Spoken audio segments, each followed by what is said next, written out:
Esiet sveicināti Radio Alise Plus klausītāji. Mani sauc Oskars Zuģickis, un Radio Alise Plus ēterā skan raidījums Ilgtspējā Latgalē mūsu vērtības. Šodien radio studijā ir īpašs viesis, Saeimas priekšsēdētāja Daiga Mieriņa. Sveicināti! Labdien! Mums ir tiešām liels prieks. Studijā ir bijuši daudz dažādi ciemiņi, bet tik augsta amatpersona mums studijā ir pirmoreiz, tādēļ vēl lielāks mums prieks. Daiga, jūs esat savu ceļu gājusi gan no pašvaldības puses, šobrīd esat ievēlēta Saeimā.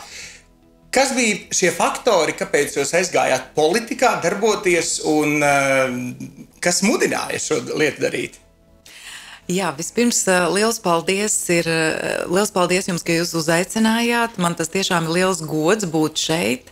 Un jāsaka, ka Latgala man ir īpaši tuva, jo pirmie 4 manas dzīves gadi ir pagājuši tieši Daugavpilī, ļoti skaistā vietā, Daugavas krastā, kur ir mūsu dzimtas mājas bija kādreiz. Un Daugavas cietoksnis bija tā vieta, kur mēs bērniem vēlāk gājām spēlēties. Tā kā ļoti siltas un mīļas atmiņas man ir par Daugavpili. Redz, šobrīd cietoksnis ir tā vieta, kur es dzīvoju. Tā kā kaut kas mūs arī kopā saista. Jā, bet tieši tā dzīve ir iegrozījusi jau tā, ka esmu politikā ļoti sen. No 2001. gada esmu bijusi jau deputāte Carnikavas tā laika pašvaldībā, un no 2009. gada esmu bijusi jau domes priekšsēdētāja 12 gadus, tā kā politikā patiešām sen. Un domājot par politiku, cilvēki jau nedomā, es izvēlēšos profesiju politiku, tā jau parasti nav. Vienmēr ir kādi apstākļi, kas mudina cilvēkus rīkoties, jo politika tā ir rīcība un vēlme kaut ko mainīt, un tā bija arī manā gadījumā, kad es dzīvoju savā ciematā, Garciemā, un man likās, man bērni aug, apgaismojuma nav, ceļus netīra, rotaļu laukuma nav, pilnīgi vienkāršas lietas. Man likās, cik var ilgi sēdēt un kritizēt, ka nekas nenotiek, jāiet pašam politikā un jādara. Un tas arī bija pirmais stimuls, ar ko es arī sāku, iestājos partijā. Un tolaik tiesa gan no citas partijas, startējot Carnikavas pašvaldībā, arī kā pēdējā 7, toreiz 9 deputāti bija, arī tiku ievēlēta. Tā īsumā arī tas ceļš politikā man sākās. Protams, vienlaicīgi es arī strādāju citā darba vietā, es strādāju Rīgā, gan valsts ieņēmuma dienestā, gan satiksmes ministrijā. Tā kā vienlaicīgi bija gan deputāte, gan arī valsts pārvaldes darbinieks. Tā kā valsts pārvaldē man stāž praktiski visu mūžu. 12 gadi pašvaldībā noteikti ir milzums daudz paveiktā darba. Kas ir tādas lietas, kas jums visvairāk prātā ir iekritušas no paveiktajiem darbiem, kas arī šobrīd liek jums atcerēties, ka jā, es to izdarīju? Ļoti labs jautājums, jo man šķiet, ka tieši darbi ir tie, kas par cilvēku pastāsta vairāk nekā viņš pats reizēm. Un es piedaru pie tiem, kas varbūt laika gaitā nav ļoti lielījušies par to, ko es esmu paveikusi, bet iebraucot gan Carnikavā, gan Carnikavas novadā, protams, tas, ko mēs redzam, ir vairāk vai mazāk tapis ar manām rokām. Pēdējais tā ir skola, kas ir uzbūvēta ļoti moderna, skaista un arī ieguvusi gada labākās būves statusu, bet izdarīts ļoti daudz atjaunotās Latvijas laikā. Lielākā hidrobūve Latvijā, aizsarga dambis 4 km Gaujas labajā krastā ir uzbūvēts un neskaitāms slūžas un vēl citas hidrobūves, promenādu uz jūru, ko varbūt zina, tā ir arī viena no garākām, starp citu, Latvijā gandrīz 2 km. Tāpēc, ka mums ir pie jūras dabas parks un cilvēki šobrīd var aiziet, mēs esam tiltu. Mani cilvēki vienmēr smējās, ka mana ēra asociēsies ar tiltiem, jo tilti ir dažādi uzbūvēti. Arī gājēju tilts, kas ir arī viens no garākiem, man liekas, pat Baltijā gājēju un veloceļa tilts. Daudzas lietas ir izdarītas, protams, ne tikai tas ir no infrastruktūras objektiem, bet, protams, ir arī daudz darīts gan sociālā jomā, gan izglītības jomā, gan gan arī ceļu sakārtošanas jomā. Tā kā ļoti daudz. Es domāju, kā jebkurš pašvaldību vadītājs, kas vairāk vai mazāk ir kā kārtīgs saimnieks, kurš apzinās, ka ir vistuvāk cilvēkiem, un tātad tās cilvēku vajadzības vienmēr būs primārās. Esat godprātīgi darījusi šo domas deputāta, priekšsēdētāja pienākumu. Kas bija par faktoru, kāpēc izvēlējāties pamest ierastu dzīves ceļu, darba kārtību un doties uz Saimu? Atkal jāsaka tā, ka tas laiks bija pietiekoši ilgs, kopš es nostrādājos. Tie bija 3 sasaukumi domas priekšsēdētāja amatā. Un tas uzreiz ir stāsts par to, vajag vai nevajag kaut kādu ierobežojumu priekšsēdētājiem, vai vajag terminēt vai neterminēt. Man liekas, ka cilvēkam vienmēr pienāk brīdis, kad viņš aizdomājas, ko vēl viņš šajā amatā var dot, jo skaidrs, ka jābūt arī ir jaunam, svaigam redzējumam. Pēc administratīva teritoriālās reformas mēs apvienojāmies ar ādažiem. Mums nesanāca izveidot koalīciju tajā brīdī, tajā mirklī mums nesanāca, jo mums bija diezgan atšķirīgi uzskati par to, kādus pakalpojumus saglabāt. Piemēram, Carnikavā bija brīvpusdienas bērniem, ādažos nebija. Un mums bija domstarpība arī par nekustamā īpašuma nodokli, mums bija procentuāli atlaide mājoklim lielāka. Protams, tas ir tas, kas varbūt mums visiem jāmācās sarunāties un veidot to visu kopējo redzējumu. Nesanāca, un līdz ar to man bija iespēja mēģināt savā dzīvē kaut ko jaunu. Un to es arī izdarīju, es piekritu balotēties un arī... Un jums tas izdevās? Kā mēs redzam, esat priekšsēdētāji. Jā, tas arī izdevās. Šobrīd esmu šeit. Jā, ja mēs runājam par šo augsto amatu, katrs cilvēks noteikti nāk ar savu redzējumu, ar saviem mērķiem. Kas ir jūsu īpašie mērķi, kurus jūs tā kā vēlētos sasniegt, esot šī amatā, vai veicināt šo jomu attīstību? Es jau viņus esmu nodefinējusi. Tā ir pilsoniskās sabiedrības iesaiste. Varbūt tas, kas vēl man nāk klāt, tā ir atklātība par to, ko mēs darām, vairāk stāstīt par to, kas notiek Saimā, kāds ir tas likumdošanas pieņemšanas process, ko mēs varam darīt labāk, skaidrot cilvēkiem, jo tas bīstamākais ir tas, kad mēs dzīvojam tā kā savā burbulī un mums liekas, kā to var nezināt, tas pats par sevi ir saprotams. Skaidrot vienkāršiem vārdiem, saprotami, jo nebūtu uzrakstītās likuma normas, ir pat juristiem reizēm ir jādomā, kas tur ir uzrakstīts. Tā tas diemžēl ir. Protams, birokrātijas mazināšana arī, jo mēs redzam tendenci, ka tas normatīvisms un visi grib tā kā vairāk vai mazāk visu noregulēt, bet dzīvē nekad tā nebūs, ka mēs varēsim visu aprakstīt, katru procesu, procedūru, un mums ir jāspēj starp veselo saprātu saprast, cik tālu mēs kaut ko pārregulējam, noregulējam, vai gluži otrādi jāskatās, kā to visu regulējumu atkal atstatīt. Maijā Latvija, Baltija un vēl vesela virkne Eiropas valstu svinēs 20 gadus Eiropas Savienībā.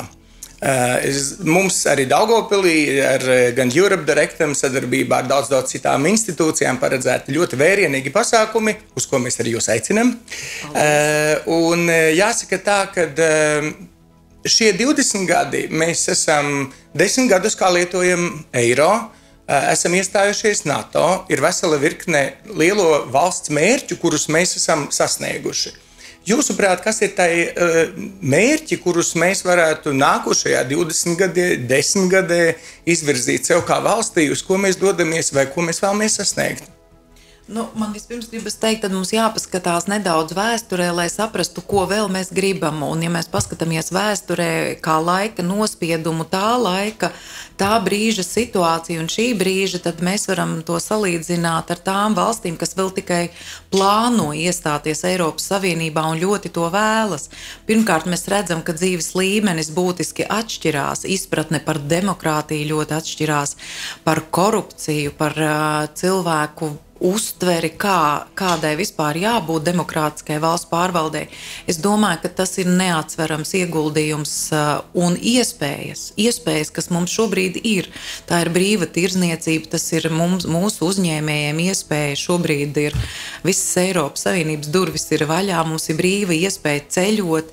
Tā kā tas ir tas, ko mēs vēl varētu darīt, neapšaubāmi, ka mēs lēnām tuvojamies tam, ka atšķirības starp Eiropas valstīm un Latviju pamazām izzūd dažādās jomās. Tāpēc, ka dzīves līmenis arī pie mums varbūt pamazām aug, un līdz ar to tās atšķirības, kā dzīvo cilvēki Eiropā un kā dzīvo Latvijā, protams, izzūd. Problēmas ir līdzīgas, tāpat ir demogrāfija, mums ir jādomā, ko darīt un kā tomēr veicināt dzimstību, lai pilsoņi paliktu vairāk, nevis mazāk, lai dzimstība būtu lielāka par mirstību.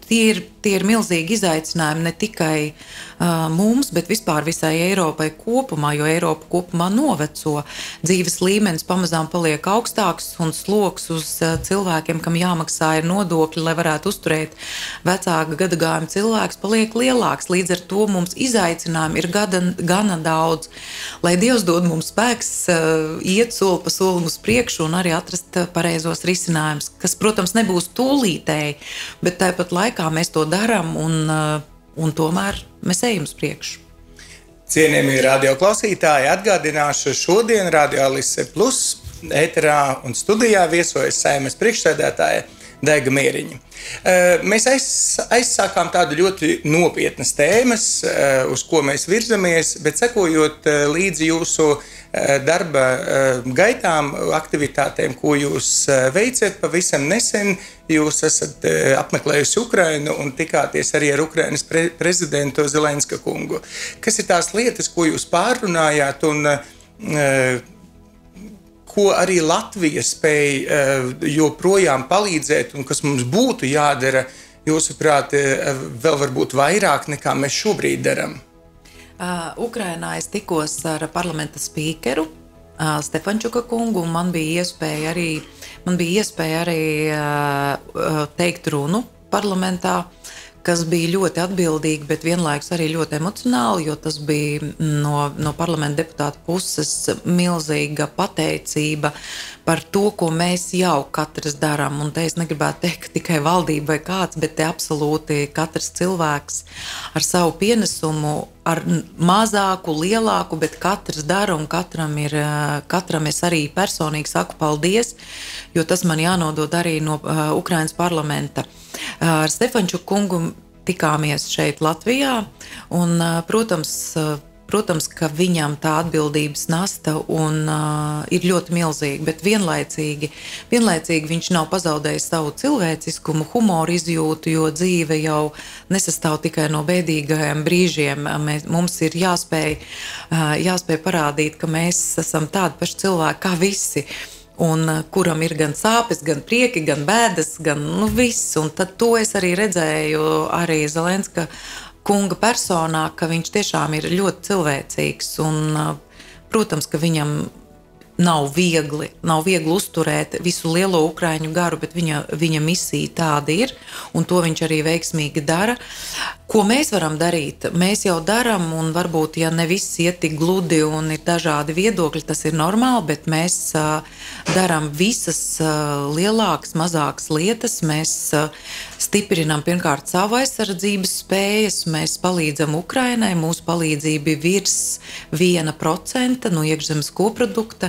Ja visas Eiropas valsts palīdzētu tik, cik Latvija, Lietuva un Igaunija, es domāju, ka Ukrainai būtu daudz vieglāk šobrīd.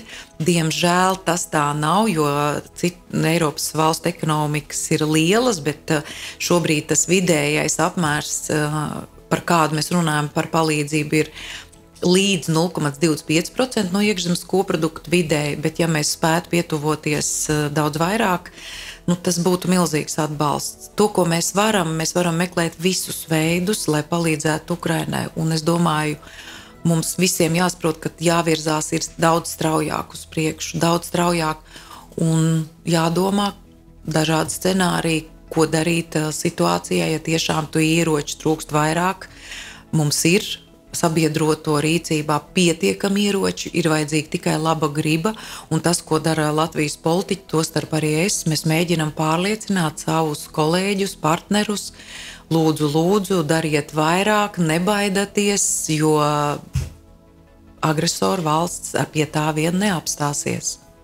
Ja mēs runājam par Latvijas kopīgo drošību, mēs, protams, esam aiz NATO šī te vairoga, mums ir pamats justies droši, bet jebkurā gadījumā esošā situācija Latvijā, atmosfēra gan masu mēdījos, gan arī sabiedrībā, īpaši Latgalē, nav no tām iepriecinošākajām, jo šie ģeopolitiskie dažādi aspekti, kas arī varbūt tās pastiprina dažādas lietas, gan šobrīd pieņemsim Zviedrijas un Somijas iestāšanās NATO, kas mūsu kaimiņu lielo varētu kaitināt vēl vairāk.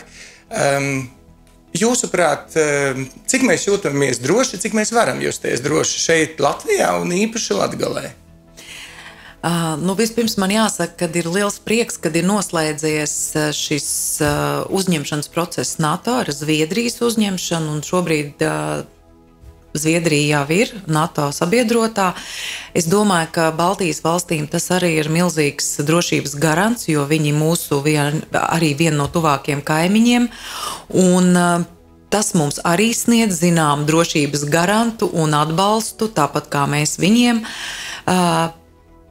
Protams, mūsu labsajūta un mūsu varbūt tā šī brīža uztvere ļoti ir atkarīga arī no Ukrainas panākumiem un zaudējumiem. Ja Ukrainai frontē iet grūtāk un viņai trūkst ieroču un tie cilvēki, kas arī pie mums brauc un palīdz un brauc uz Ukrainas fronti un ved dažādas palīdzības, tad mēs arī atpakaļ jūtam to morāli, emocionālo fonu, ka viņiem tur ir grūti, un arī mēs sajūtamies, ka vajag vēl kaut ko darīt, ko mēs vēl varētu darīt. Tad, kad Ukrainai iet frontē labāk, arī mēs jūtamies uzreiz labāk, tāpēc, ka arī mums ir, tas, ko mēs visi kopā daram, ir nesis rezultāts. Tāpēc neapšaubām uz mums tas arī atstāja iespaidu. Jo mēs jau saprotam, tas kaimiņš jau nekur nepazudīs, šo kaimiņu nekur nevar pārcelt, viņš būs mums blakus. Un mēs gribam, lai Ukraina uzvar un lai beidzot arī kaimiņš atbild par to, ko viņš ir sastrādājis. Jo pat pie nosacījuma, par ko tagad runā, ka vajadzētu vai sēsties pie galda pamieru, tas neatrisina to pašu svarīgāko problēmu, ka beigās ir jāspēj atbildēt par pastrādātiem noziegumiem. Un tas ir tas galvenais, ka ja Ukraina uzvarēs, tad būs morāls tiesības, iespējas arī saukt visus tos cilvēkus par pastrādātiem noziegumiem pie atbildības. Un tas ir tas, kas mums ir jāstāsta visai pasaulē. Jo nekur nekas nepazudīs. Ja cilvēks nesaņems sodu, viņš turpina, viņam liekas, ka ir visatļautība, un viņš turpinās to pastrādāt tālāk. Šī tēma, es domāju, varētu noteikti būt diskusijas laikā gan stundu, gan arī krietni vairāk, bet es domāju, ka mums ir vairākas tēmas, kuras mēs gribētu parunāt, bet laiks, diemžēl, ir ierobežots.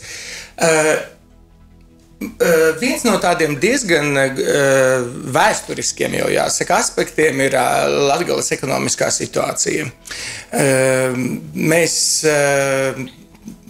it kā daram, veidojam dažādas institūcijas, pieņemam dažādus likumus, no valsts puses arī atbalsta instrumentus. Kas, jūsuprāt, būtu tās darāmās lietas, jo nenoliedzami mēs redzam, pieņemsim, vidējās algas izmaksas, kas ir Latgales reģionā un kas ir, piemēram, Pierīgā, ir ļoti liels dzinuls, kāpēc cilvēki vienkārši sakravā čemodānus un dodas uz Pierīgu, jo tur ir vienkārši 3 reizes lielāka alga. Kā jūsuprāt, kas būtu iespējamie risinājumi, lai izlīdzinātu šo situāciju? Es nesaku to, ka patiesībā tikai Latgalē, jo arī Vidzemē un daudz viet citur šis algas atšķirības ir ļoti milzīgas īstenībā.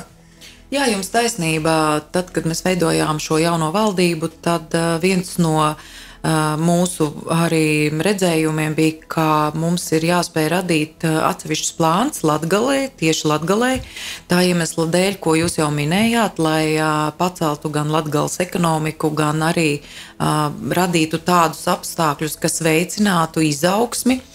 Un šāds plāns šobrīd top, es viņu vēl neesmu pilnībā redzējis, bet ir vairākas lietas, kas ne tikai pareizi jūs pieminējāt, ir svarīgas Latgalē, bet arī Latvijai kopumā. Un mēs zinām, ka Latvijas ekonomika var pacelt mazais un vidējais bizness. Diemžēl šī brīža banku politika nav bijusi labvēlīga šādam biznesam. Finanšu līdzekļi, lai varētu attīstīties mājražotāji, mazais biznes, vidējais biznes, bija nepietiekami vai patiesībā viņu nebija nemaz, jo bankām negribas krāmēties ar tādiem uzņēmējiem, kas šobrīd jau ir novērsts. Altumā ir speciāla programma radīta, un man jāsaka, ka jau pirmie 10 miljoni ir paņemti, un pat ja tur būs riski, kādam kaut kas neveiksies, tas nedrīkst būt par pamatu, lai to neattīstītu un lai uzlikt stingrākus nosacījumus. Es domāju, ka mums ir jādod visām labām idejām, lai tikai uzņēmēji varētu attīstīties, un es domāju, ka tas ir tas, par ko mums ir jādomā. Vai mēs spēsim, manā ieskatā ir jārada arī nedaudz labvēlīgāka nodokļu politika Latgalē, jo mēs kaut vai frizētava, piemēram, kaut kur Latgalē un frizētava Rīgā, skaidrs, pilnīgi citi nosacījumi. Arī apjoms ziņā, arī pakalpojumu sniegšanas ziņā. Līdz ar to mums jāpaskatās uz tām lietām konkurētspējīgākā veidolā, jo šeit tā situācija ir savādāka. Vai mēs to varēsim izdarīt šajā periodā, šobrīd šajā sasaukumā?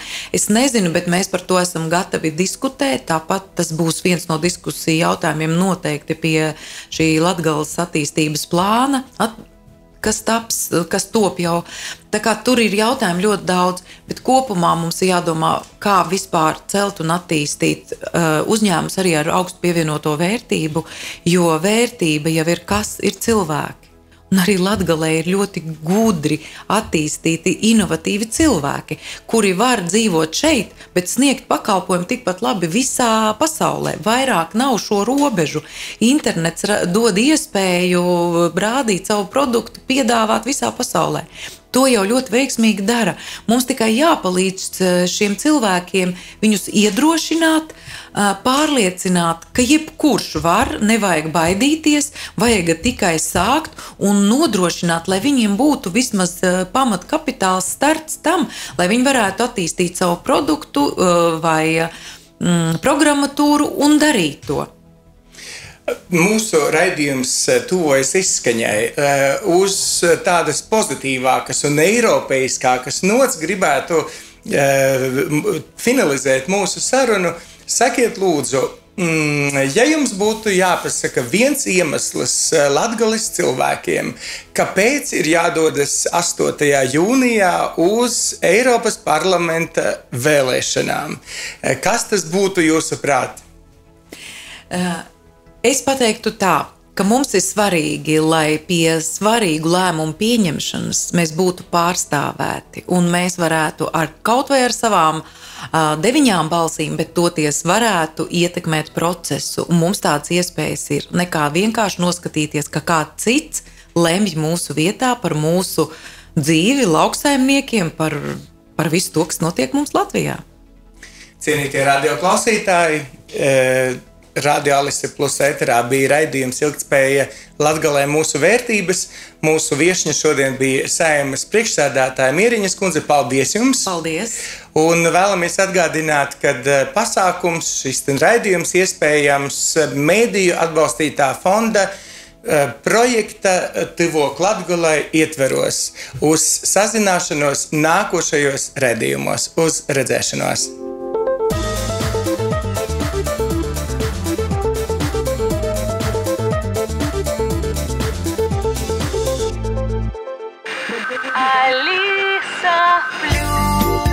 Radio